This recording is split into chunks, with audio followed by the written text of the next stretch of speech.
Végre valaki, aki megért engem. Én megértem magát. Végre valaki, aki együtt érez velem. Együtt érzek. Én nem sokára 18 éves leszek, és azt csinálok, amit akarok. A 18, akkor azt csinál, amit akar? Igen, és én elhatároztam, hogy színésznő leszek. Azt nagyon jól tettem, Lina. És hogyha a szüleim kidagadnak, akkor legfeljebb férhez megyek. Férhez megy.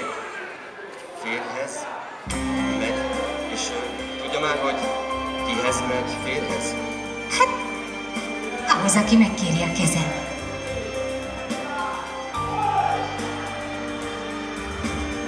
Mondanám, nem tudom, látod, csak dadogok, nem többet szól csupán. Eljött az alkalom, itt van az ajkamon, ha tudnám, elmondanám egy szó, amit irántad érzek, kimondani félek, oly jó. Szép, mint egy álom, s a szívünkkel látható.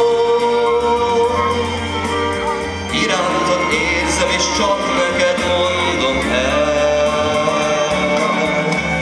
Kerestem, kutattam a módját, hogy megtudjam, a színjátszás jól áll nekem.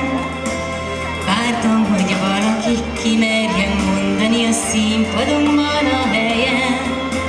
Ez a szerelem, igen, ez a szerelem, amit irántad érzek, kimondani félek, oly jó. Ez a szerelem, igen, ez a szerelem.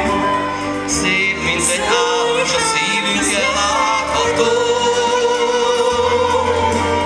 Titok volt eddig is, csak neked mondom el. Ez a szerelem, igen, ez a szerelem, hajt hát. Ez a szerelem, igen, ez a szerelem, hajt hát. Titok volt eddig is, csak neked mondom el. Oly régen várom, s a szívem most ünnepel.